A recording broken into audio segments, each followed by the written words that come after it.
Good evening, ladies and gentlemen. Welcome to the south-afrifur podcast. You're listening to the south-afrifur podcast, which is actually happening downstairs, and I don't necessarily know how this is going to happen. Any case, so we are on... Welcome to the Department of Redundancy Department. You're welcome, Department. We are obviously going to be doing our... God damn it. I literally can't cancel it out.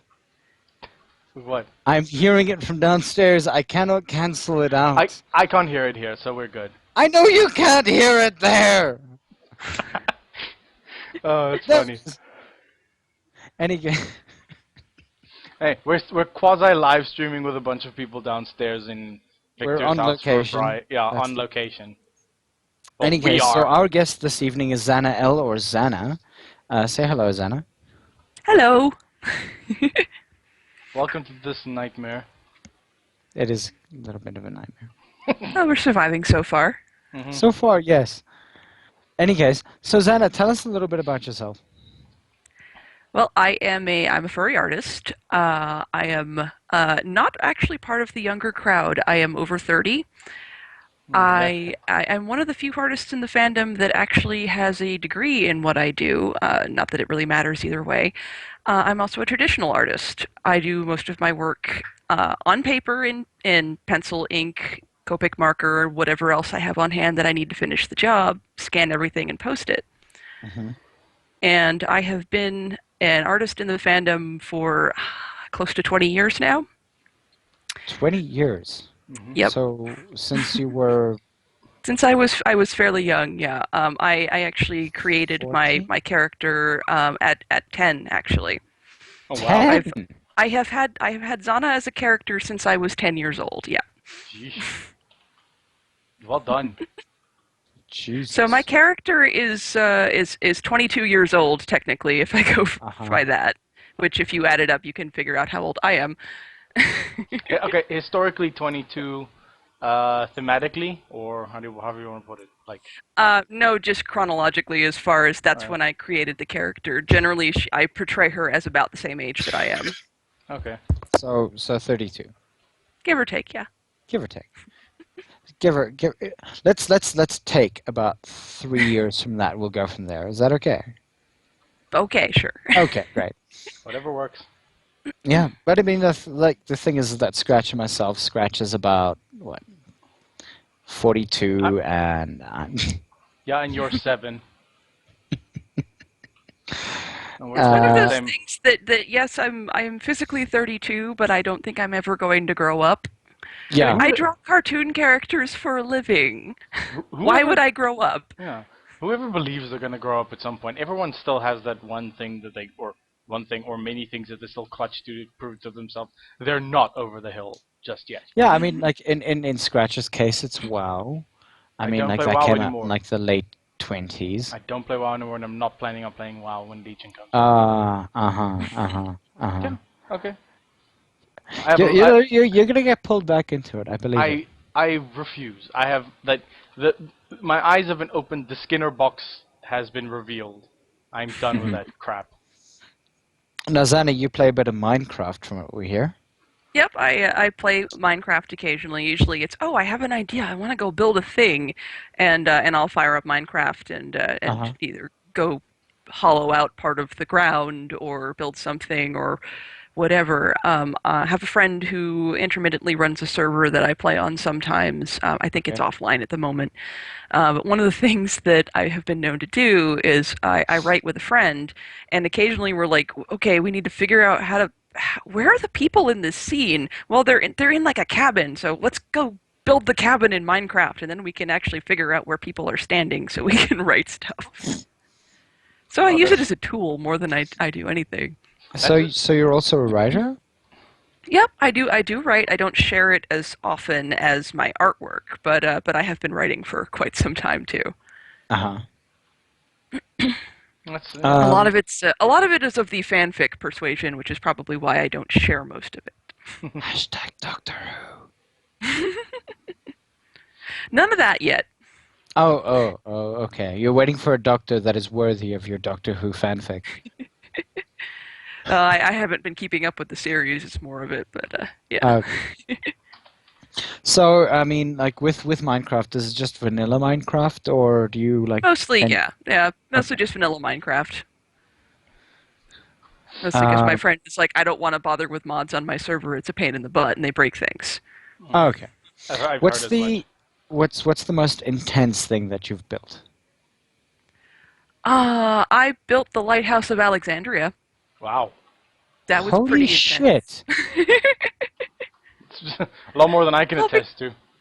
one of my friends built the freaking Parthenon, so I was like, oh well, I'm gonna build the Lighthouse of Alexandria next to it.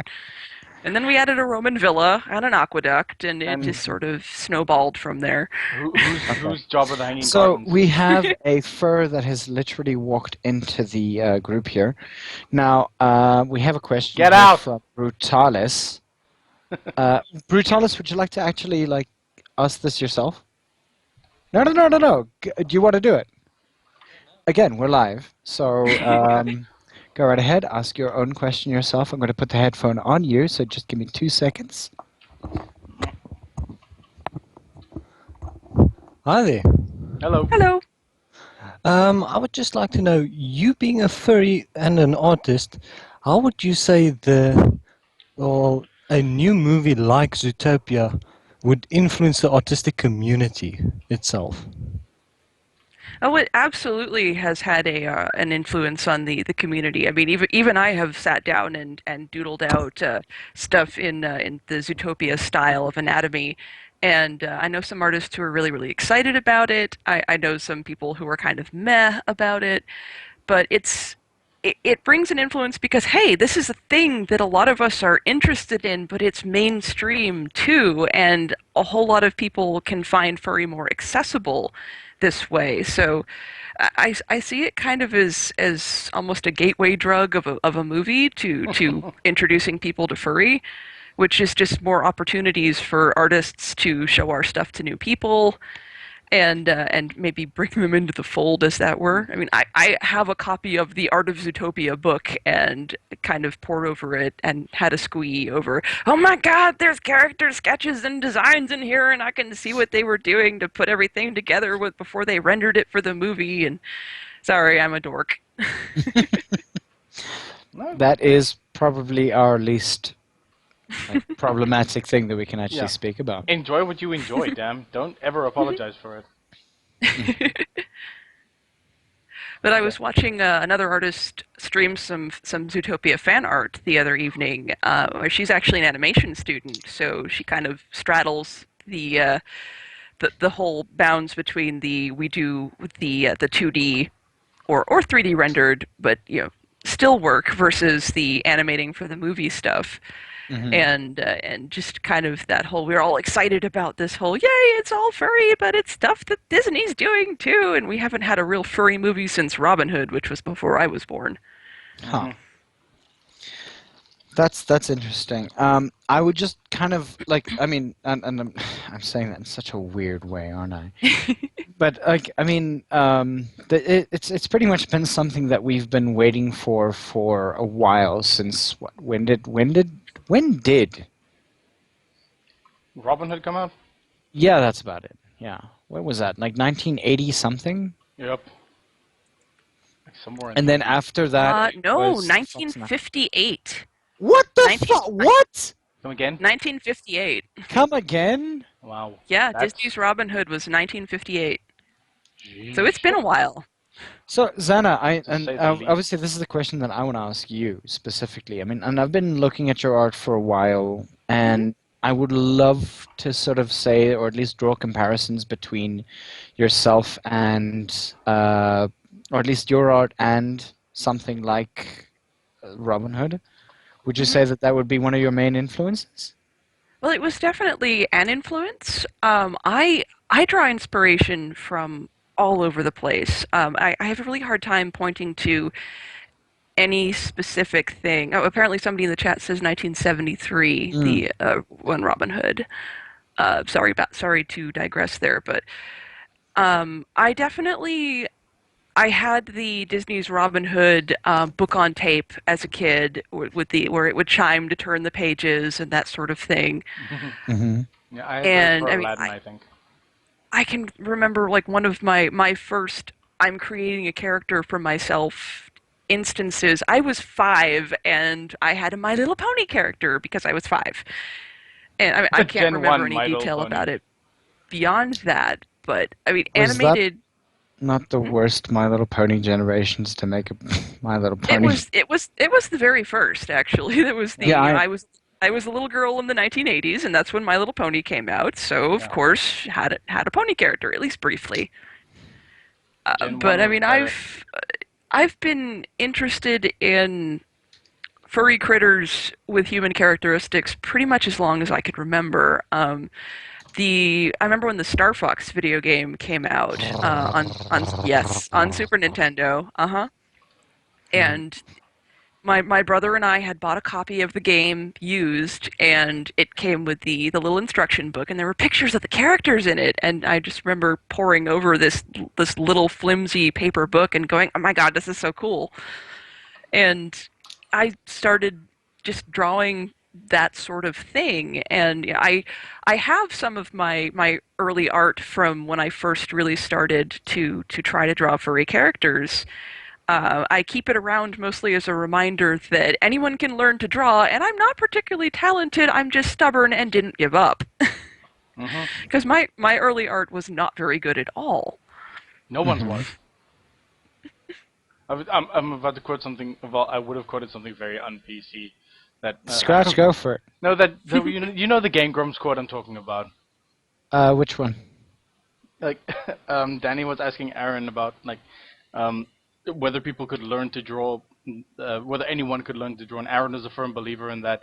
And he was like taken aback by Danny saying like, that he couldn't draw, and Aaron was like, "Dude, you think I came out of the pussy drawing fucking Mozart?"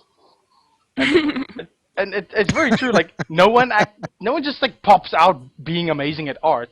You can have a talent for it, but most of it is just persistence. Keep banging your It's head like against the same thing. there are some people for whom it seems to click faster, I might say, but I was not one of those people. I am not a terribly fast learner. It took me a long time to get to where I am artistically.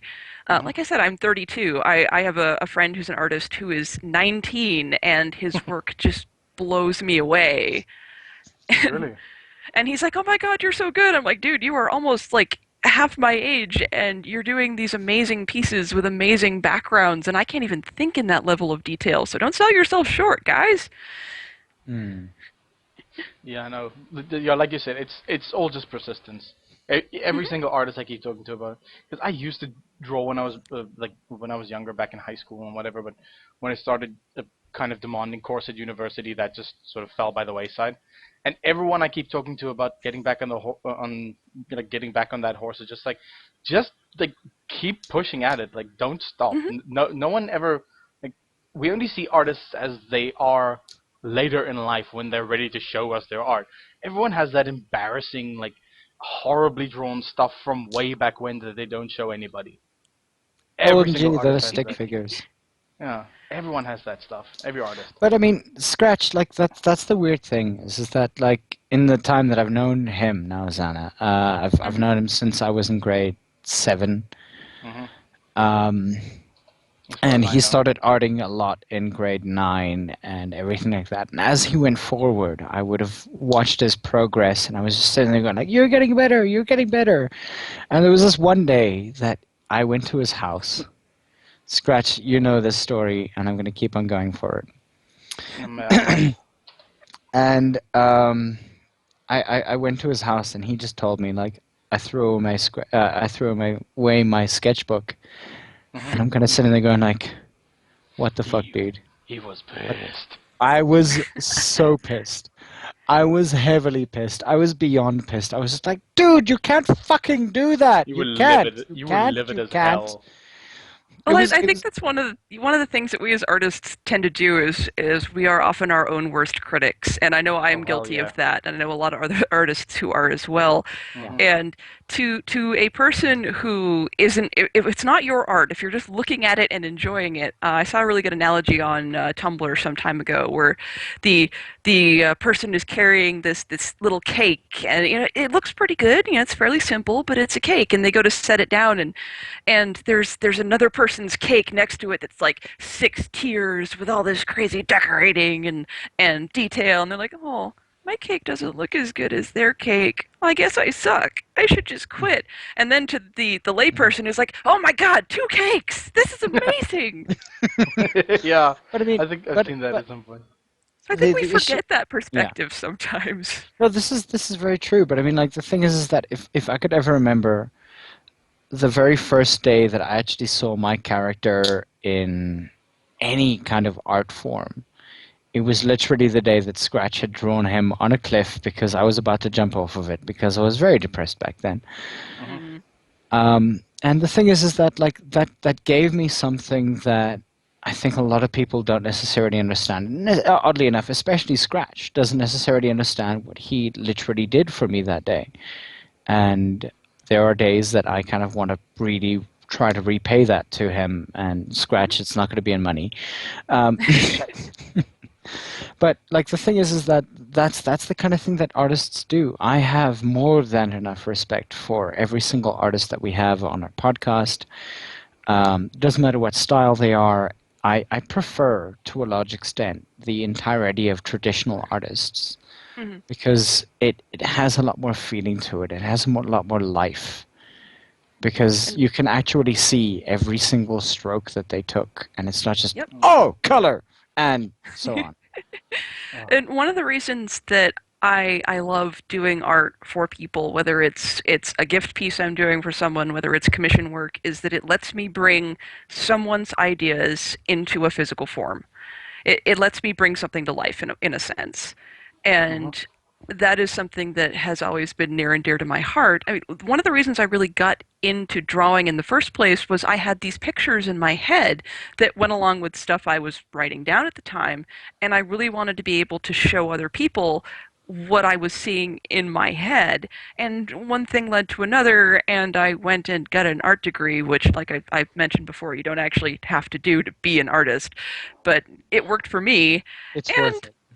And I love what I do. And thankfully, I'm in a position where I don't have to work a 9-to-5 job and also do my art. My husband makes enough to support the two of us. And I love the fact that I can sit down and stream and talk to people and bring their ideas into something physical. And they can, particularly since I started streaming, they can actually be there and watch the process happening. Mm-hmm.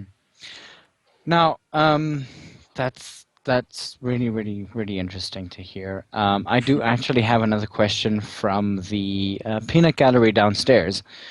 This one coming from a random name that I'm going to just sort of pick out of a pocket. Honan. He's part of the Honan Hole right now. Like he generally like sort of appears out of nowhere. So I'm just going to make this from him. Because this person wants to be anonymous, but I really want to say his name anyway. So getting back to MLP, thoughts on Generation 3 personally, then from an artist's point of view, what was your sort of thoughts on MLP 3? Oh, the new one that's out? That's currently running, Generation 4, I think. I was gonna. That's why I wanted to before clarify. that. Yeah. Generation 3. I don't really know a whole lot about because The ugly one, yeah.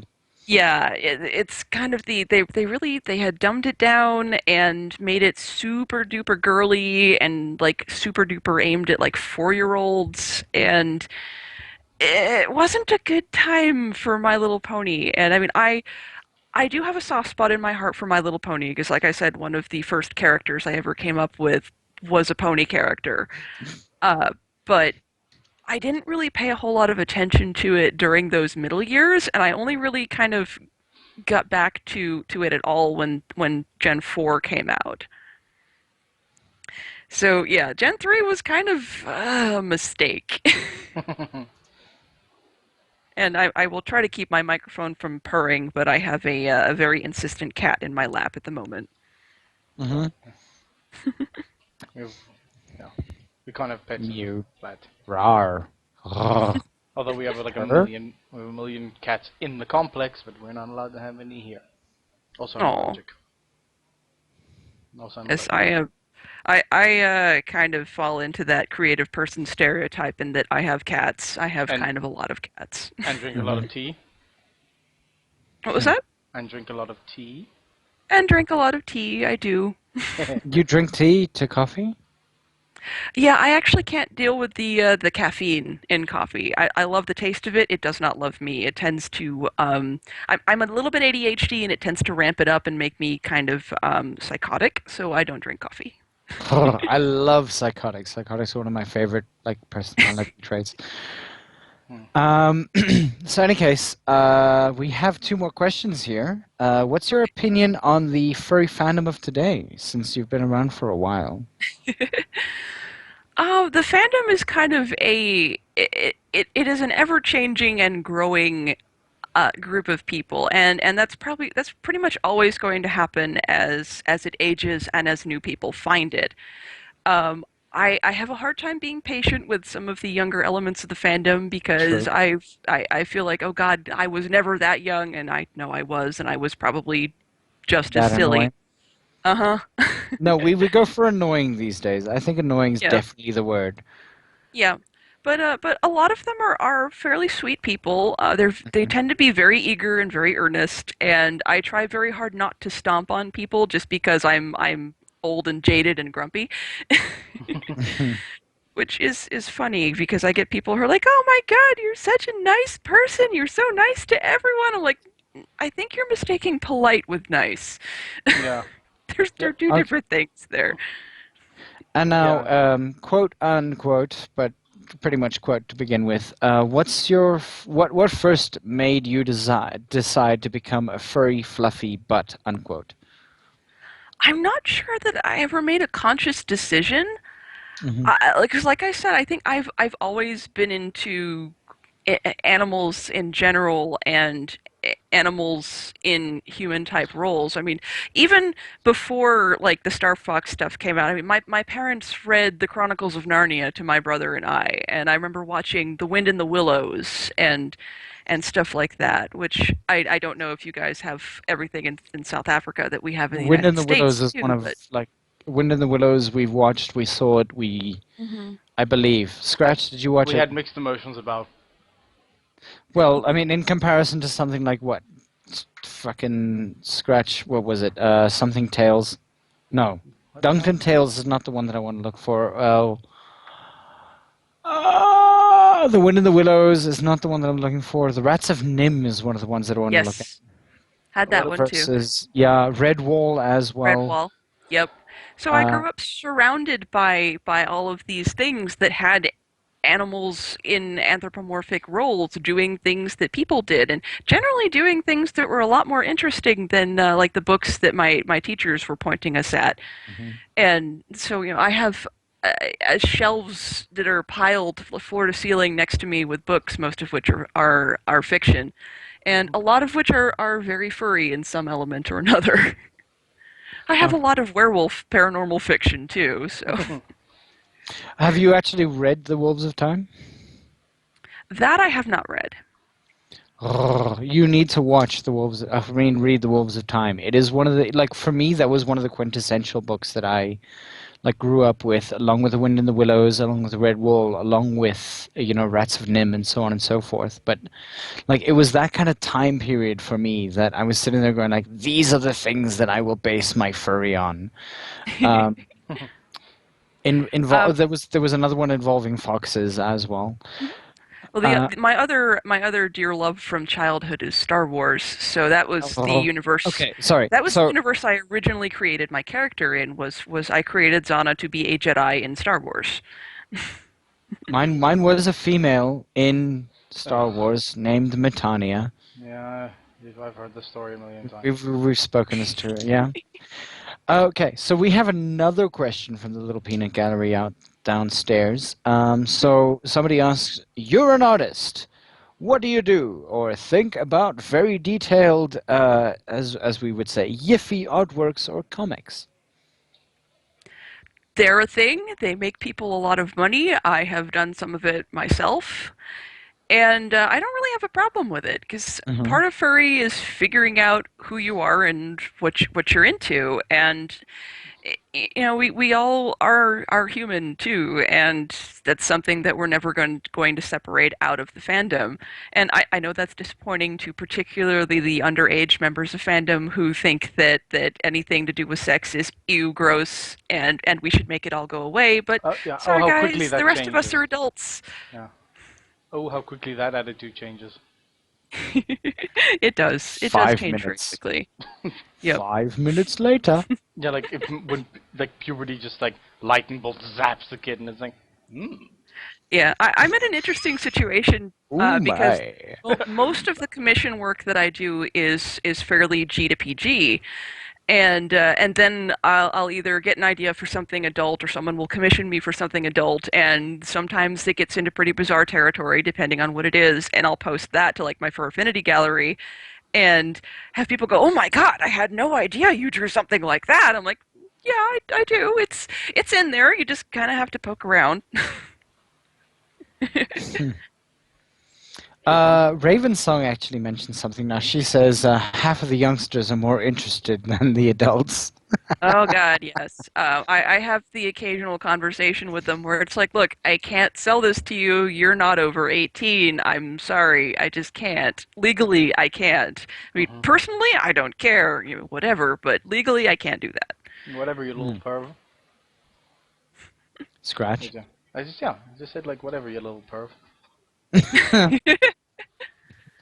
Oh, darling. Okay, more questions from the downstairs area. I have one person delivering this to me. On like sheets of paper, where we have phones, right? I know we have phones. He has a phone as well. He's just running up and down the stairs like a messenger. You have a runner. Yes, I do. And Baby Paw does not want to necessarily be on this, but Baby Paw is the next person who's actually asking this question. She asks, what do you use as motivation for your art? I tend to pull motivation from, like inspiration from a lot of sources, but what has really helped keep me on track as far as doing art consistently and putting stuff out there has been going to doing live streams where I have 4 days a week where I must go draw. And even if I sit there with a sketchbook and just do random doodles and chat with people, it makes me go and do stuff. And I have for a long while I was dealing with some depression issues because I didn't have a job and I was being a lump and I wasn't contributing and I was just watching Netflix all day and was going, okay, I need to kick my butt and do something about this. So one of my friends was like, well, why don't you start streaming? Why don't you start, like, I'm sure you'll get commissions from it. And I'm going, I don't know that anyone wants my stuff, and I'm not really all that good, because, like I said, we're our own worst critics. And so I got an account on Tigerdile, which is the site I use, because they are a pay-for streaming site, but they have some very affordable month-to-month plans, and the first month is free. So I was like, okay, it's free. I'll try it for a month and do some streaming and see how it goes. And if I don't like it, then I don't have to pay for it, and I can be done with it.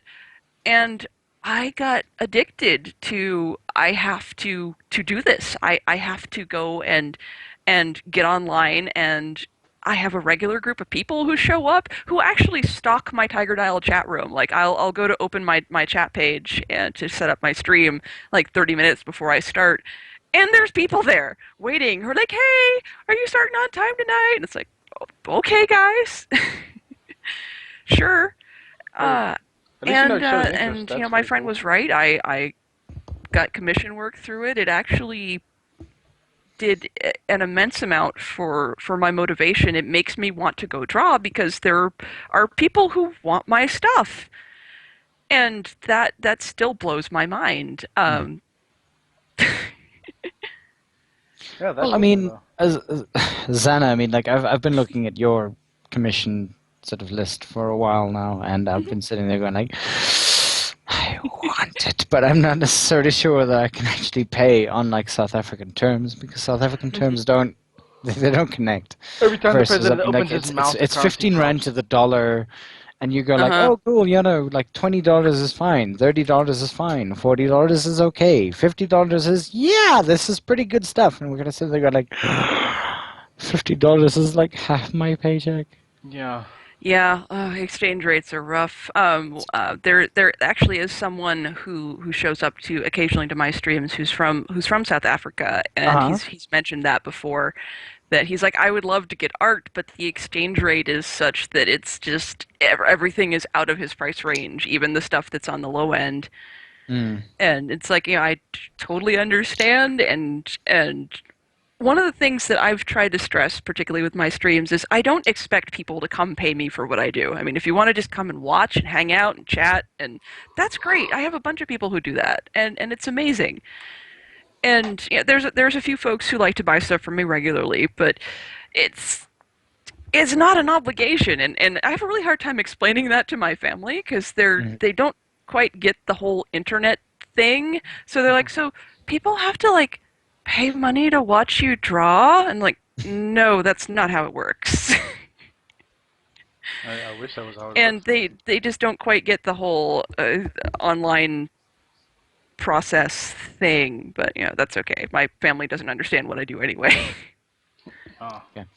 So, Zannah, I have a question from the downstairs gallery again, and this one is actually live for once. So, this is Honan. Honan is also joining us here. He's wearing his poncho, which is a wonderful thing. He's also a dragon. So, everything aside from non-critique, please just listen to it.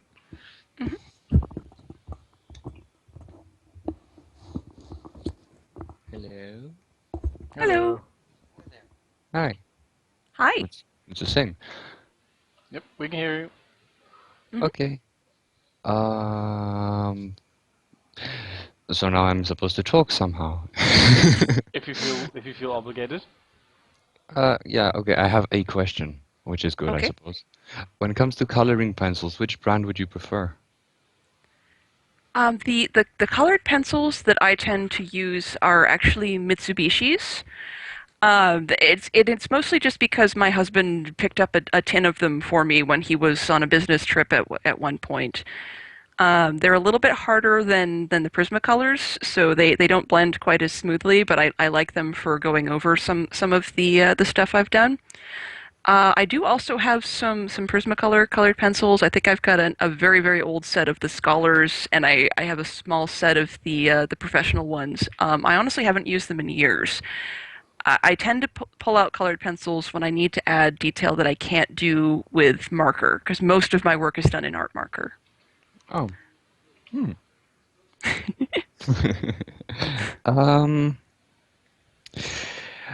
I often use pencils, to be honest, when it comes to my art, which is small. It's small art. It's not big art. Small art is lovely. I like small art. It's like those that you can fit in margins. Oh, very, very small art. There's a brand of pencils made in Turkey named Adele. Okay, I haven't heard of that one before.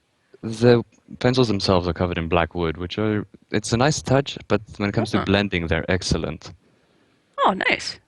And this is a very new experience for me, and I'm experiencing mild anxiety. That's okay. Don't sweat it, man. You're doing fine.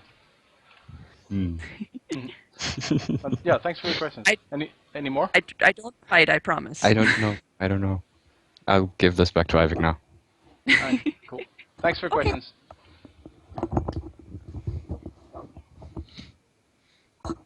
Hello? You're back. Hello. Hi. Okay. Enjoying us. Wow. How are you guys doing? We're good. I'm good. Okay. Everybody go I'm down, really people sorry downstairs. about the small pause there. That's okay. We do have another question here from nobody in particular. Hello, nobody in particular. Say hello to nobody in particular. Another runner. Hello, nobody in particular. Is it another runner question? Yeah, pretty much. It's not actually the same person, but it's somebody else who says, how did you originally get into art and drawing in the first place? I started drawing in the margins of my school notebooks, and once I realized that lined paper wasn't terribly a great medium, I started stealing printer paper and just doodling on it between classes when I was in generally junior high and high school was when I really started to draw. Mm-hmm. And I mean, I come from a family that is fairly blue collar industrial, not a whole lot of college educations until me and my cousins and whatnot. A lot of our parents didn't really go off and get more than a basic education, so they had no idea what to do with a lot of their children who were like, I'm going to go and get a degree in theater, or I'm going to go get a degree in art, and they're like, well, how did this come out of us? But yeah, I've always taken art classes in school. I mean, they were very basic to begin with, but it was my favorite part of what I was learning, and then I started kind of just doing it on my own. Mm-hmm. And I don't know if I can post a link in the chat room. We'll see if Oh, if you're more let than me. welcome to. Have you? Okay. It's on the South Africa pop-out chat. We've sent you Yeah. that link before. Yes, Just I have pop the link, and I actually have the page open. So let me see pop if it it'll out. let me. Yeah. Okay. So I'm gonna drop a link there, and that's the original piece was from about 1996. That was one of my very early attempts at doing art versus something from last year, where I was just taking originally colored pencils and just kind of playing around with this is a thing that I want to do. And like I said, I had these pictures in my head of these are things that I want to draw, and I just sort of kept working at it. And most of it, like I said, was just sort of sitting alone during recess and scribbling furiously in my notebooks. That's usually how So it ends up people, happening. yeah, Hmm. people will talk about artists and go, I don't understand how you got so good at this. And it's like, well, I kind of didn't have a social life. I did this instead. Yeah. I just ate my sandwich and doodled during break. For me, it was thought about words. I'm not an artist. I just do Mhm. poetry. Any case, one of the things that we actually have a question from, again, nobody in particular. Say hello to Anonymous. God damn it. Uh, God damn it. Any case, so Anonymous asks, any advice for? Now, I mean, and let me actually just build into this question actually, because it is something that is important to a lot of us. Is the entire idea that some of us tend to go into deep depressions, and as Mhm. furries, we tend to not be able to get to where we need to be sometimes, and Mhm. we go through periods in our lives where nothing that we do is important or important to us, especially when it is the most important thing that we do in our lives. And so this question actually comes from the idea that, any advice for someone to get back into art after, a huge depression. After something like heavily depressing, I guess. Well, I'm not a doctor or anything, and all I can really give from is my own experience. But from that standpoint, what worked for me was just sitting down and making myself do it, and Hmm. basically telling myself this is what you're going to do now, and it doesn't matter if it looks good, it doesn't matter if it looks bad. Just sit down and make yourself draw, and just set aside 30 minutes and do it and just kind of keep working on it. You don't have to show anybody your sketches or your pictures. You don't have to feel like there's any expectations, but just the act of going and drawing helped me calm down, I guess. Helped me focus a little bit more and stop letting my brain run in circles Yeah. endlessly because that's what it tends to do if I let it. Hmm. And I mean, I not to say that it was a cure-all, that it fixed everything, because I still have good days and I still have bad days. I have days where I get absolutely nothing done, and what I try to do is not let that tear me down and just go, okay, so I didn't have a good day. I wasn't productive. I didn't even manage to get out of my pajamas today. Oh well, tomorrow's another day. Start over. Try again. Yeah. And for me, that has worked pretty well. And it won't work for everybody. And if you absolutely can't pull yourself out of it, then get help. Ask for help. Find a doctor. There is Anything no shame in that you can do. Yeah. Sometimes it's not necessarily a doctor that you need. Sometimes it's Yeah. Sometimes it's not. Yeah. Just ask for help. Ask for help. There is no shame in asking for help and admitting that you need help. But And it's the idea of it's asking. It's not the sometimes it's idea as of simple as talking to a friend or a partner, and just working through it. And even if it's admitting that I am having problems and I can't do this on my own, and just having someone help you stay accountable, that can make a big difference too. Fair point. now. Sheesh. It's a very, very tough subject to sort of like segue away from. Yeah, it really is. But, I do see there's a question in the chat room. Yeah, Waffles the Dragon actually asks, and I mean, like, the thing is, you should know Waffles quite well because he's one of the moderators on the furry, on the furry plus, The furries group on our stars with the open stars. brackets and closed brackets, more stars. Yes, I am.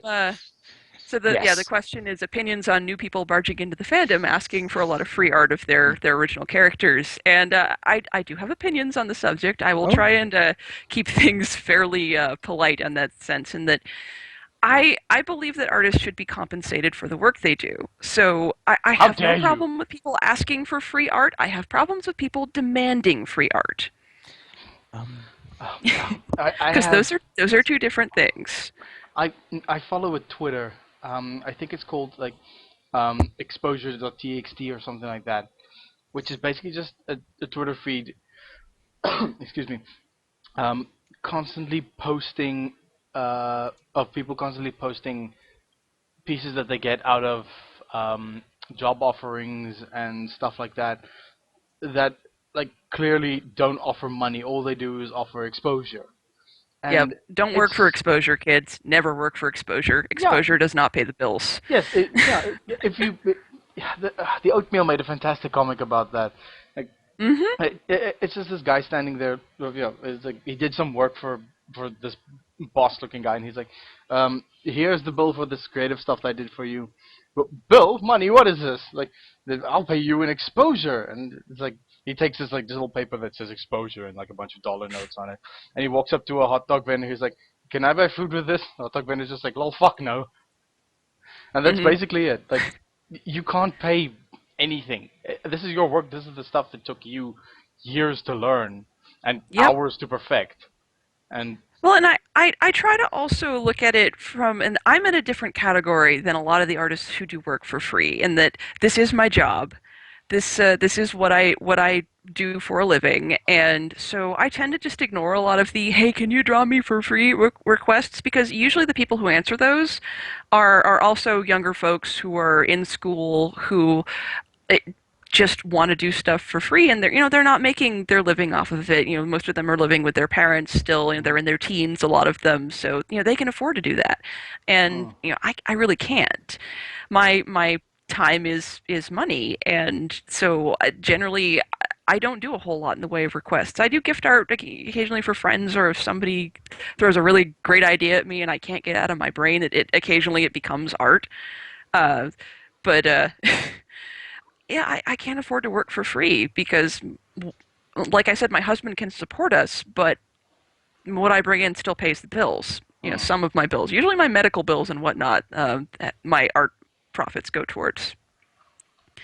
Because America, we have this great country, and even with good insurance, your healthcare is still expensive. It sounds like it.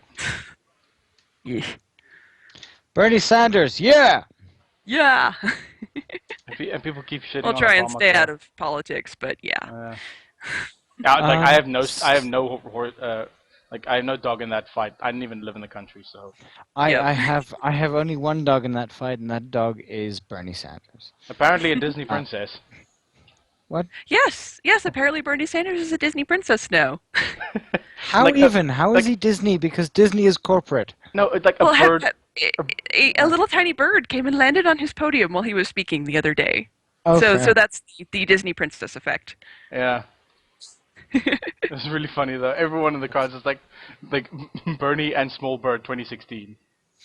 any case, so Brutalis comes back to us this evening, and he asks us, is there anything you might want to say to furries out there that might still be too shy to meet in an environment like barbecue or fur meet or in general? Oh, just that in general, furries are a pretty welcoming and inclusive bunch. I mean, yes, you will find the occasional nasty person, but every time I have gone to a convention or a fur meet or anything of that nature, folks are like, "Yay, you're one of us!" And and and we totally want to accept you into our group. Here, come, have food, have fun with us. And that's been pretty universal in my experience with furry. Is that yeah, you might be a little nervous, but remember that pretty much everybody else is in about the same boat, and it's pretty much the same level of yay, we're all awkward and weird together. Exactly. It's like Because yeah. I have been doing conventions and whatnot for a fairly long time. I mean, my first furry convention was Anthrocon 2002, so we're going back a few years. That's when it was still in Philadelphia at the Adams Mark, which doesn't exist anymore. Wow. What does it Yeah. become? That's going back a while. A super target. They knocked the hotel down and built a super target there. Because Marco. Mm-hmm. Polo. But God damn it, Ivic. Seriously. What was I gonna say? I had a question, but it like completely dissipated in my brain. Train of thought has derailed. Yeah, so often. Like off a cliff completely. As what hell was I gonna say? Hell in a Derailed two bad trains of place. thought. Damn it, like 20 Hell points is worth there. the, what's it, thingy to eternity. Yeah, I could be forgot. I'll Zannah, actually, speaking about music, while Scratch is trying to find his train that's gone somewhere down a, I think, down tunnel. a well. Go to like, the like left. Fell down a well. Go to the left. Go to the left. Any Okay. case, so, Zannah, what kind of music do you actually listen to? Well, I have a playlist that I usually have going, which I think I've titled my epic mostly instrumental playlist, which has things like Two Steps from Hell and Nightwish and some Nightwish. Anyway. movie soundtracks and what else is in here? I can actually open my iTunes. Let's see what I've got. Because I've thrown a lot of stuff in there. I've got the Steven Universe soundtrack in there. Oh, you're amazing. But one of my friends and my stream regulars got me into Two Steps from Hell, and so I went and basically downloaded all of those albums, and that stuff is seriously epic music. Let me see, what else do I have in here? I actually have a lot of Foxamore in my playlist, and Foxamore is a furry musician. Yeah. And he does absolutely amazing stuff. Which I am ashamed to say I've not listened to it. What? What? Is that the person we're trying to get onto the podcast? Among others, yes. No, that's not him. Isn't No. it Foxmore? No, Foxamore was like, we wanted to use the Uncle Kage connection to try and get him on. He's actually really nice. I've noted with him once or twice because I asked him if it was okay if I played his music while I was streaming, and he was like, "Yeah, sure, that's cool." Okay. So, yeah, let me see, I've got Lindsey Sterling in here. If only the yeah, person I'm lots trying of to stuff. connect with was that, like, available to talk. Let's call it that much. Yeah. Like, I mean, again, like, we would love to have a couple of musicians on here every now and again. I do have another question, Zannah. From Raven's Song, back a couple of, 1 minute ago. From Raven's Song, she says, how do you get over artist block? Make yourself draw. Make yourself draw. It is really the only way I have found to break that. Is a lot of artist block, at least in my case, is fear that what I make isn't going to look good. So just sit down and draw something. Draw your cat. Draw something in the room with you. Just do exercises to kind of break up the monotony. I mean, go do gesture drawings. So take 30 seconds to try and capture the form of someone walking or standing or whatever, and just make it quick and loose. Or try and animate a walk anything cycle or to break something it like up. that. Scratch? Yeah, I was just saying, or like animate a walk cycle or something. Yeah, why the hell not? Anything that you're doing. So, Brutalis, again, he seems to be the main questioner at this point. And I'm gonna connect this to someone else. So Keldon is also at this bar, at this sort of little mention. And the thing is that, like, yeah, Keldon is awesome. And his other name is also Yukon, but nobody's going to be able to know that. And Keldon will probably come up here and kill me eventually, and I'm not going to want that to happen. You keep talking. So I'm going to barricade the door now. Yeah. Any case, so Keldon asks, "Oh my God, they're coming in." It's because you keep talking. That's your problem. What would your favorite era be to use as inspiration for someone of the art that you do? I'm going to watch this door. So I have a real deep and abiding love for Art Nouveau because it's pretty, and I also pull some from the Rococo period of artwork, which one of my professors when I was at university kind of disparagingly called Rococo the strawberry ice cream soda period of artwork, and it tends to not be seen as much of a high art as some of the other stuff from around those centuries. But it's pretty. I like it. I have a love for pretty things. So that and the Art Nouveau stuff, the Alphonse Mucha, the poster art from that particular period of time. A lot of it was advertising art. And one interesting thing on that note was that Mucha hated Art Nouveau, absolutely hated it. And it's the only thing that he did that is well known today. Like, all of his other stuff has completely fallen by the wayside, and the thing that he hated is the thing that is popular. Ugh. Which is actually true of a lot of things in art in general. I found that something that I have spent tons of time on and absolutely love tends to get, like, no attention, whereas some stupid little doodle will get, like, all the favorites, and it's like, why? I don't understand. Yeah, But that it's a tends to thing that happen. happens. It's beyond your control. Look What- at this penis. what- It is a magnificent penis. Oh my. Okay, whatever. Yeah, that's usually what tends to happen. Like, you can't sort of predict what people will like. So it's usually No. the stuff that's just like weird or crazy, the things you did on a try to whim. guess, and sometimes you'll hit the mark, and sometimes you won't. Yeah, well, I don't know if you've ever played the game Portal. I haven't played it, but I'm familiar with it. Okay.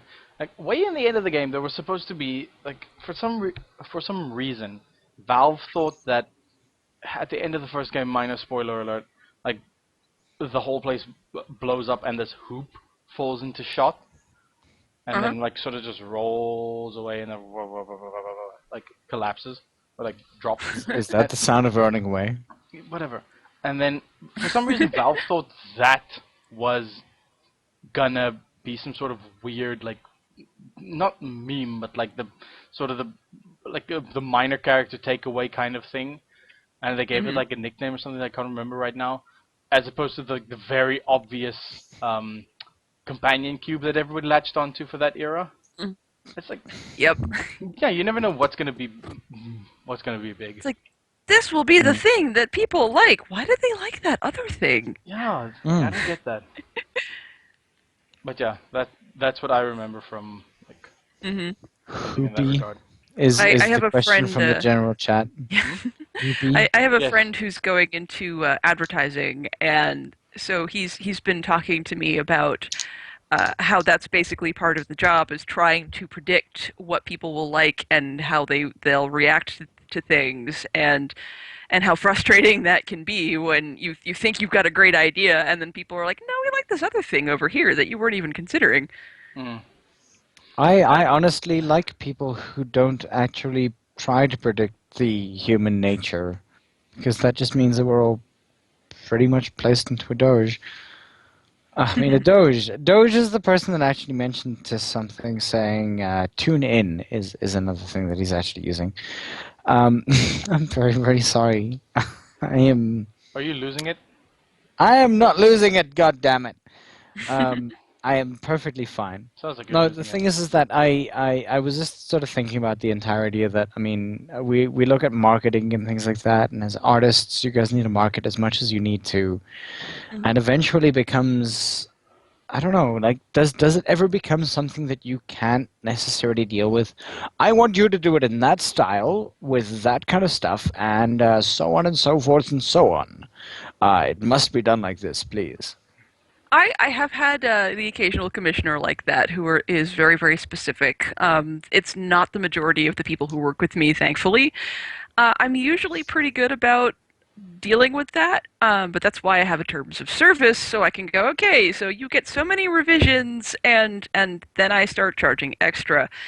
But most of the people in the fandom are pretty good, but you will occasionally get the person who is insanely specific and you didn't include a dime-sized mark on my character's muzzle, redo the whole thing, and you just Wow. kind of, yeah, you kind of, you when you've been in the fandom for a while, you get to reading people, and I think one of the things people don't realize is artists talk. Artists talk to each other, and commissioners talk to each other too. And so you will tell each other, oh, you may not want to take business from that person. They're really, really difficult to deal with. Or that person tends to not pay their bills. Or, oh, you should totally work with that person. They're great. They're amazing. They have wonderful ideas and they're really flexible. And, commissioners talk to each other too. And they'll tell each other, who's not a reliable artist and who to not give your money to. And it's, yeah. There's a website for And that I mean, now. Yeah, yes, there is a scratch website that. for That it. website does exist. As I learned today. Yep, there's a website called Artists Beware, which tends to list both people who are bad commissioners and bad artists, and it is one of my goals to be professional and stay off that website. And I've generally had pretty good luck with most of the people who've commissioned me. I think I've only had to cancel a commission once or twice in the 20 some odd years that I've been doing art.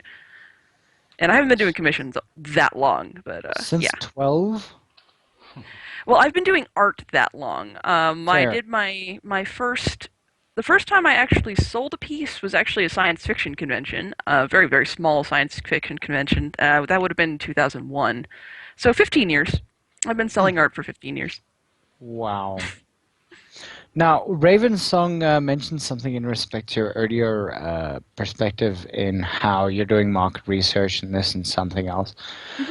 Now, she speaks about a chain of, a retail store in our sort of side called Pick and Pay. Pick and Pay once asked, do you think this will grow in the next 20 years? And her first answer was, I don't even know what I'm going to wear tomorrow. I think it does show some signs of potentially growing. Well, for instance, yesterday, the website Cracked posted an article on, it was 6 different points on furry artists who draw adult work for a living. And it was actually a fairly well done article. And when you do it as a business, which is what I have been doing, I mean, even if you're doing it part-time, I think one of the things people don't realize is there is a lot of time that goes into stuff behind the scenes, not even just doing the art itself. Because you have to do the art, and then you have to, in my case, clean up the art and scan it and prep it to post online. When I post my stuff, I post it to 6 or 8 different places on the internet, so I have to be my own social media manager, my own secretary, I have to be my own accountant, because I file taxes and pay taxes on the income that I make from my commissions and whatnot. And so in a sense it is a full-time job, because everything I do, whether it's personal projects or paid work for other people, there's a lot that just goes into it that I'm doing entirely by myself, as opposed to a company that has a ton of people working for them to each do different jobs. So, as far as having a future, there are more people in the fandom every day who are like, hey, I'm opening for commissions. Hey, I'm gonna take money for my art now, or take stuff for my art now. That's one thing that I wish more people would get into is barter economy is great. I mean, people can buy me stuff off my Amazon wish list, and I will draw art for them. That's totally fine. But it's it's a lot of work if you do it as a business, and there are more people doing it than ever before. And it's really interesting to watch it evolve because I can think back 10 years or so, and yeah, there were still a fair amount of artists doing it in the fandom, but nowhere near the numbers who are doing it today. Mm. And that's pretty amazing. I have a question. I remember what the question was now. What's your take on YCHs, your character heroes? Those kinds of commissions. They can actually be pretty fun. I don't do them deliberately, but I tend to do YCHs occasionally when I've sketched something up that I don't actually have an idea for, that's just like, oh, that looks like a fun pose, but none of the characters that live in my brain actually fit with it, so I'll offer it as a discounted YCH, and if somebody wants it, then hey, I've done art for somebody else. That's cool. And it's kind of a niche thing that it's nice in the sense that it lets people go, hey, here's a scene that's already planned out, or here's a pose that's already worked up, and I know exactly what I'm getting, versus I'm approaching an artist cold and nothing exists yet, and I'm just going to throw ideas and references at them and see what happens. So there's merit to both approaches. And some people like one, some people like the other, some people like both. Yeah, I was actually having a conversation with an artist friend that I happen to chat with a lot. And he was saying that it actually takes a lot of pressure off of both sides regarding regarding the sort of the whole commission process. Because from the artist's side, if you have the sketch ready, the commissioner knows what he's getting. It can sort of see how his or her character is going to fit into the whole thing, and it's something that's been sort of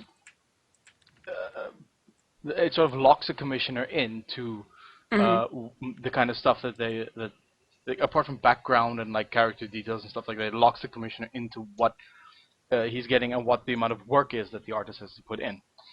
And from the commissioner's side, it makes a lot of sense because, as you said, going in cold and talking to an artist about what you want and what you need the character to look like and everything is slightly lessened because like that strain's already been taken off of the person, off of the commissioner. So yeah, and I've certainly done that for people too, where sometimes someone will come to you and have a specific idea for how they want their character to be posed or what the scene is, and more often I'll get people who will come to me and basically throw an idea at me. Like for example, my Friday night stream, one of my regulars is like, okay, I want my character as a like James Bond type spy, and I mean that was all the information they gave me was my character in this format.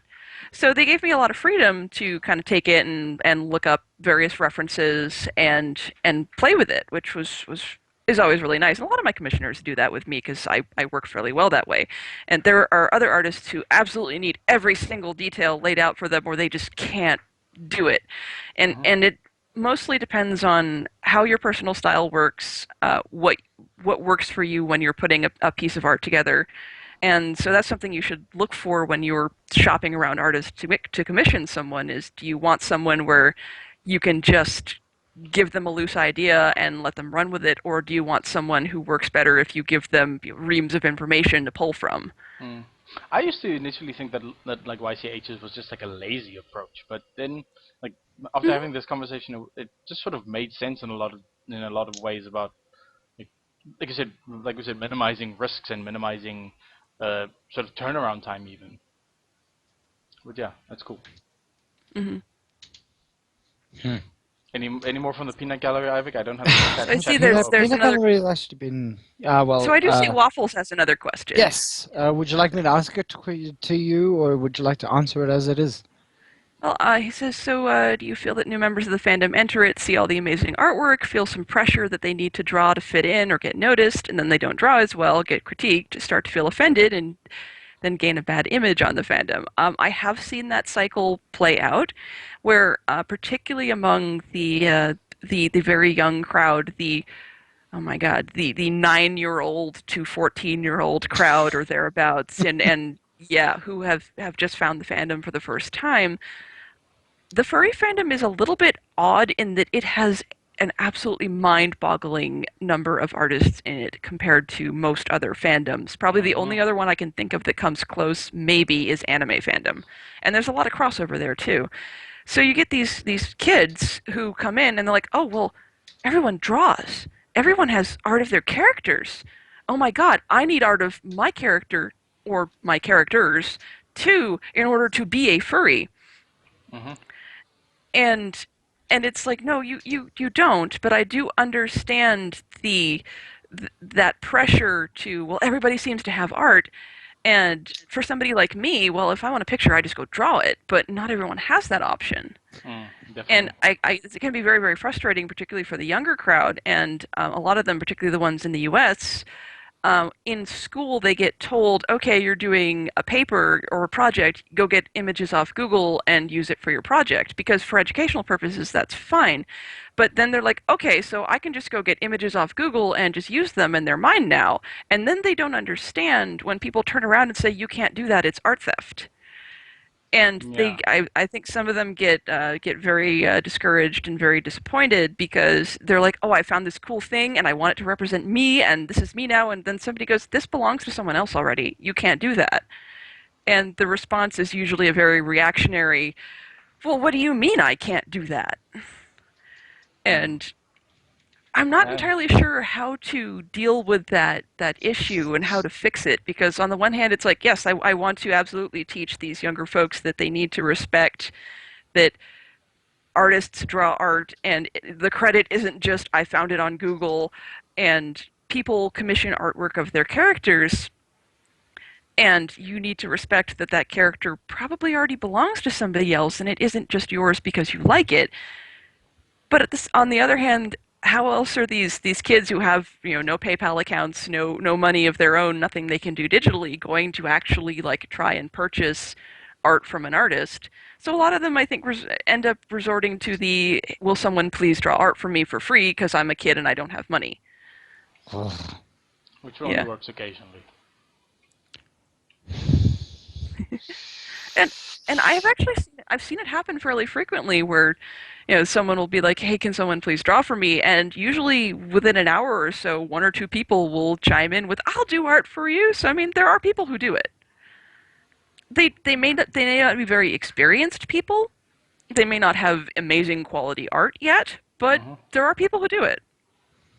Yeah, it's usually the people who kind of want to work for a little bit of exposure or just feel like, oh, this is an interesting character, let's go for this. There's nothing wrong with doing it for practice or doing it as a hobby or whatever. I mean, I happen to be doing it as a business, but that doesn't apply to everybody, and that's okay. Yeah, and even in that sort of perspective is that if somebody really, really likes your work, then they're more than willing to actually save up to have whatever the hell they want from it. Yep, and that's what I've very much found to be true, is that I've very rarely I've gotten someone who will ask about my work, and I'll link them to my price list, and they'll be like, oh my God, you're so expensive, and occasionally that'll be followed up with, so-and-so does art that's better than yours for way cheaper, and my response to that is, well then go commission them. Yeah. If you really want art from me, these are my prices. I am willing to negotiate to some extent as long as you're polite about it. And just if you want stuff from me, save up and get it. And if you want cheaper art, go buy it from somebody else. I won't be offended. Really, I'm not. Go spread the love around. It's fine. Zannah, on a very, very unrelated note, a person named Lily. Hi, Lily. She says that she's a devoted Zanny fan there. She is. She stalks me on Twitter. I know Lily. Fair enough. She says, hi. I'm pretty sure that it's not like that. I'm pretty sure it's at a lot higher pitch than that. But let's just do what we need to do. Anyways, so Baby Paw, she is about to leave, apparently. But Raven's song actually says that she misses her South African people. That we should all be drunk on her behalf. Okay. Guys, so Way ahead of you guys. by the way, let's all just get very, very, very fucking drunk. It's a good waste. Pyro Life 9 says, hey everyone else. Hey Ivic, hey Raven, hey everyone else. Scratch your non-entity. Yep. Have been my whole life.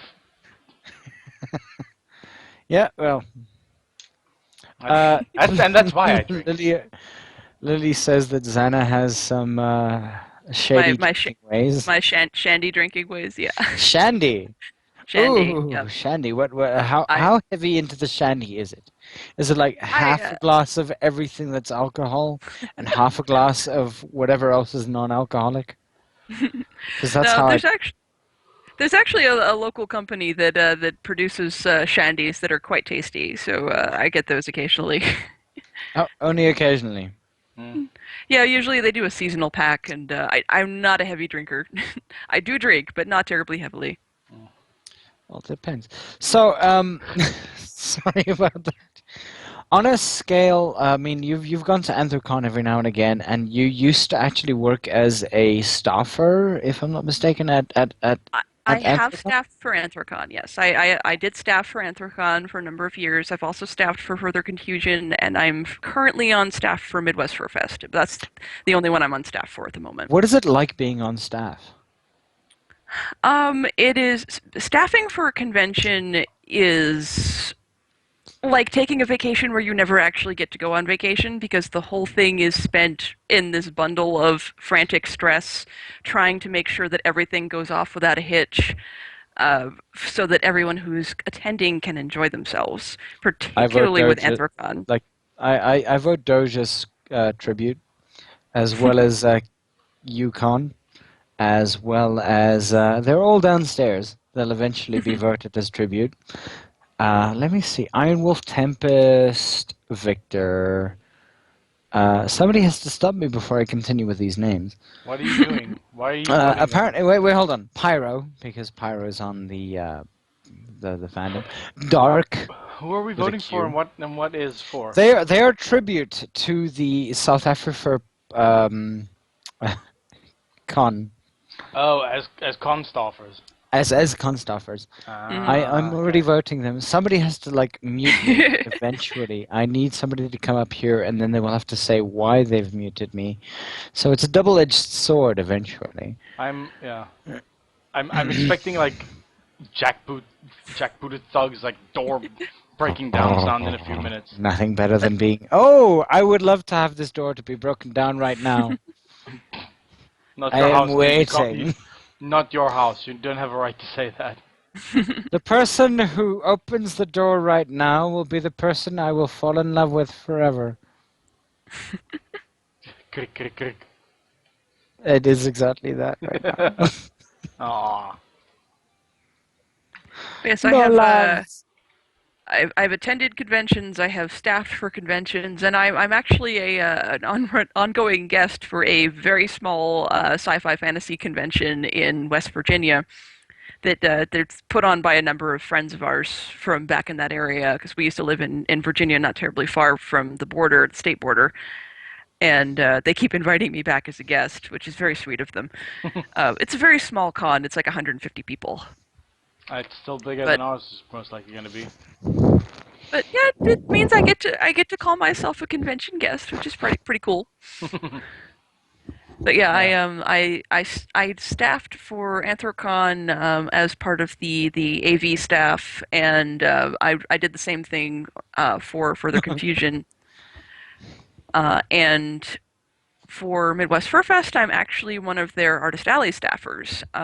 Because of the way it's set up, they have 4 different rooms where the Artist Alley is broken up, and they gave me the big room, and basically I'm the den mother for the room.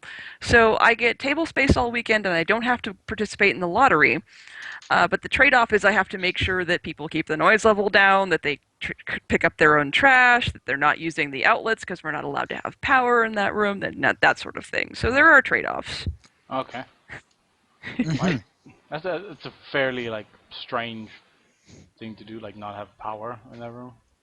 It's actually pretty standard for Artist Alleys because the hotel charges for access to power.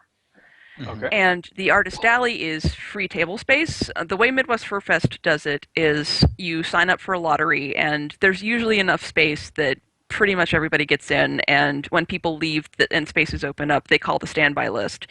But because it's free space, the con is paying for the meeting rooms, but the artists who are working there aren't chipping in towards it. And because it's a crazy, absolutely crazy fee to have access to power in those rooms. It's a hotel contract thing. So when the trade-off is, yes, you get free space, but you can't plug anything in. As opposed to the dealers who are paying for their table space, and they get power included with that. Okay, I understand that. So it's just kind of how logistics worked out. Yeah. Strictly business kind of thing. Yep. All right. Scratch your face is restricted. I said strictly business. Scratch your face is strictly business. Serious business. Have you seen my beard recently? It's all business. So, scratch, seriously, your face is strictly fucking fuzz. If I have to go there. I'm all business. You're not fucking business. You're just you're a mutt. I'm business beard. You've turned yourself into one of those fucking weird, like, snow dogs with a little bottle of, I don't know what the hell it is, gin in the inside of the little box. You mean a thing. Saint Bernard? Yes, you're a Saint fucking Nard with that fucking fuzz everywhere. He's got really, really, really long hair and like beard down to his fucking mid-chest. It is horrifyingly No, it's not there. weird, dude. It is not there. Scratch, it is there. It is not there. I have only seen Scratch You've seen take it a once. shower. I took a shower like this afternoon. Why would I have you know? I have a clean beard. Mm-hmm. Very clear. Yes. But I like, take I care mean, of it. like, imagine what happens when Like it's a straight. child. It's It what? would come down to mid-chest. It would come down between those that you know that line between your nipples. Do you mean like between your pecs? Betwixt your pecs, yes. What of it? The line of both nipples. That is where your nipples are, right? I don't get what you're saying. That is where the point of your beard is. No, it's not. Yes, it is. It's way above that still. Now, I'm not gonna fight you about what my beard should and should not look like right now. We have Scratch, guests there is over. nothing better than your beard length. We have Anyway, guests over. Zannah, moving straight back to you for a couple of seconds. We have a general question now. The thing is that we've seen Star Trek art. You've mentioned Star Wars and the art that's actually inspired things and everything like that. So you would say that you were on both sides of the Star Trek, Star Wars thing. You're like, oh yeah, nerdy nerd, everything, everywhere, right? Well, if I want to unearth ancient history here and show you guys just how much of a dork I am, for a number of years, starting when I was about 16 or so, I was part of a website called Trek Wars: The Furry Conflict, which was quite literally a ongoing fanfic roleplay series where we basically mashed the Star Wars galaxy into the Star Trek universe and made everybody furry. And then wrote original stories as to, okay, we've opened a rift between these two galaxies, there's no humans, everyone is furry, and go, write stuff. and go. So, thankfully, almost no one remembers that this website existed, but I was an integral part of it and an administrator there for a number of years. Holy shit. Nice. In respect to that, now there was a question that actually led to this, and I need to find the exit button for this. Did it die a silent death, or was there just like... No, that's the back button. Fucking back. That's the enter button. Please help me. Shut up! I can't be tech support and have a guest. Okay, no, it's not you. Ugh. Anyways, so the question is, what is your opinion on the newest Star Trek movie versus the older ones, voted by Star Trek furries? And in the same sense, Star Wars. I'm actually been really enjoying where the franchises are going, and I've kind of put aside preconceived notions and just sort of decided, you know what, there are probably going to be cliches, there are going to be plot holes, whatever, but it's fun. It's a new take on the universes, both of them, because we've got new movies in both of them now, and I'm okay with that. I try not to get bitter about my fandoms. Yeah. As soon as you do It's that, like, not furry canon. do we have such a thing? Yes. There's so much. Depends on who you talk to, but yeah, basically we do. For real? Honestly, Uncle Kage is furry canon, and so on and so forth. And Well, he's like a furry landmark more than anything else. yeah, but the thing is that furry landmark means furry canon. If you have a furry universe without Uncle Kage, that means that you have a furry universe without a landmark and without any kind of canon. Fair point. There you go. Ha ha! I have created the first canon. Anyway, moving So on. I see a question from Pyro on how do you prevent other people from stealing between asking them not to do so and copyrighting your character. Well, as far as U.S. copyright goes, you can't actually copyright your character. You can copyright an image, you can copyright a written text description, but not the concept of the character itself. So that aside, honestly, I don't. I release the vast majority of my work under a Creative Commons license, which basically is that as anyone is welcome to take my art, share it, repost it, even play with it, edit it, whatever, as long as you're crediting me and you're not selling it. Otherwise, and I would prefer that people don't take my characters' stuff, my drawings, and edit them and say this is mine now, because that's not really how it works. But if you want to play, groups. but yeah, it's like, but if you want to take my art, if you want to share it, show it off. I mean, don't claim that you drew it, and don't say that it's yours unless I drew it for you. But other than that, yeah, I really don't get bent out of shape over, oh my God, someone's reposting my artwork. Oh God, what do I do? No, it's fine. It's if you put art on the internet, chances are someone is going to take it, share it, do stuff with it. It's kind of just going to happen. Yeah, if it's on the internet, it's a repost. Like Okay. I've started adding a watermark to my artwork only so that people have a better chance of finding me later, not because I'm trying to keep people from taking it. Yeah. Fair enough. Now, Zannah, since we're running into the last 8 minutes of the podcast, one of the things that we do want to ask is that are there any sort of Patreon accounts that you're sort of part of? Anything that you really want to sort of begin to go like, hey, watch this page because we really, really want you to do that. 10 minutes in is shameless plugging time. This is shameless plugging time. Welcome to it. Well, probably my most active page is my Fur Affinity page, but I do also stream on Tiger Dial, and I have a Swagger Dial page, which is Tiger Dial's answer to Patreon, where people can basically subscribe if they want access to like sketches and work in progress shots and stuff, because I don't tend to post that elsewhere. And I also have the you can technically subscribe and get a commission if you want. It's something I'm playing with. I have a coloring book out. I have a second one in the works, which is just naughty stuff. The first one is general audience. The second one is not. But yeah, that's basically what I do. But you can find me on Fur Affinity. I'm on Furry Network. I'm on Google Plus. I'm on Twitter. I'm on Tumblr. Post those here on Skype. We'll put them onto our YouTube page. Yeah, let me grab that off my. I've got a kind of overarching list on my G Plus page of hey, here's places you can find my stuff. Okay. So Yeah, you can grab the post that, links there. you can someone post that in Skype for us so that we'll send it on and use it in the YouTube video. So Zannah, you do have like a type of Patreon account. Yeah, and I do actually have a Patreon page too, but it is for a specific adult project. Fair enough.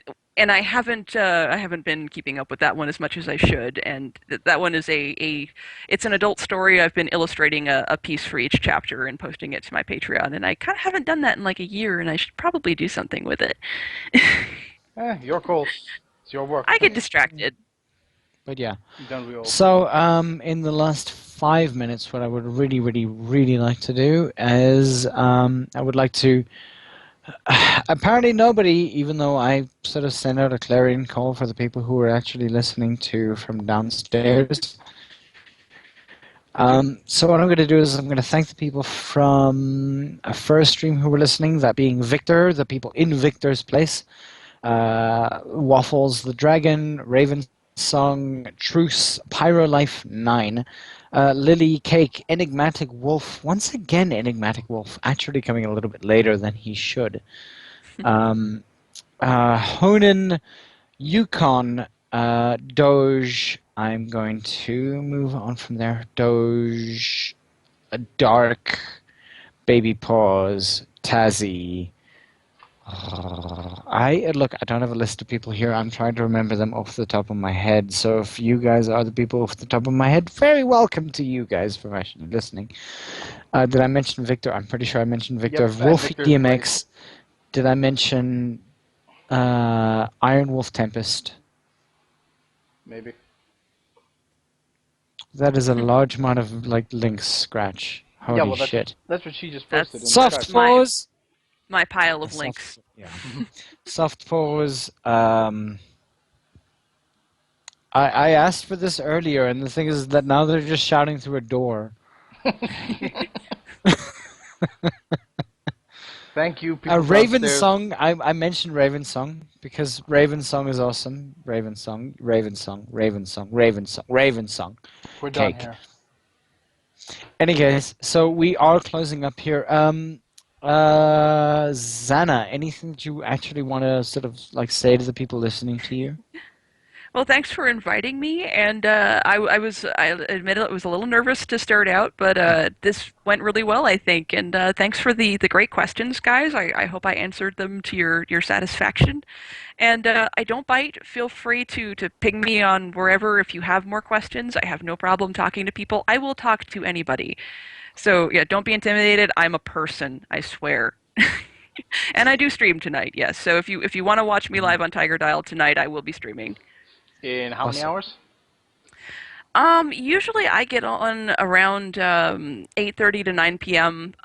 Central Standard Time, so I know that's pretty late for South Africa folks. But It's okay. We're yeah. off tomorrow. Yeah. That's why I ask in how many hours, so I can work it forward instead of going plus 60 minus 4. Uh-huh. Yeah. All right, cool.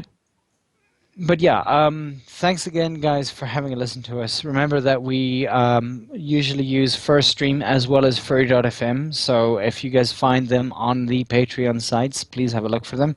Once again, Zannah, have a look for her on the Patreon site for Tiger Dial, or what was it called, Zannah? Swagger Dial is the one that I've been doing. Swagger, that sounds fucking amazing. I really want to see that at some point. Also, those of you who are in America, please vote Bernie Sanders because that's the only reason why anybody is scratch Hillary Clinton. No, Bernie fucking Sanders. Don't get political. Political. I can shut you off right now. I can turn this car around. You can turn this car around, but the thing is, I will turn this website around. The people who have been listening have listened. Bernie Sanders, guys. Bernie Sanders, Disney princess. Bernie Princess. Bernie Only Sanders. Bernie Princess. Bernie Sanders, Bernie Smallbird Princess. 2016. It's happened. Okay. Bernie Sanders is the Bernie Ivic, Princess. Ivic, there's booze waiting for you downstairs. We're gonna sign off now, okay? No, there's booze waiting for me upstairs too. There's a lot of booze, not in the room. Get away from the PC. Okay, guys. We will see you guys in the next couple of days on Sunday next week. And from my side, Scratch. So yeah, guys, enjoy it. And Zannah L, you're more than welcome to say or anything beyond that. Well, thanks again, everybody, and I really enjoyed it. Thanks a lot. Cool. Thank you so much. Thank you for being on. Yeah. Thanks a lot. Alright, see you guys around. Alright, guys. Bye-bye. Cheers. Bye-bye.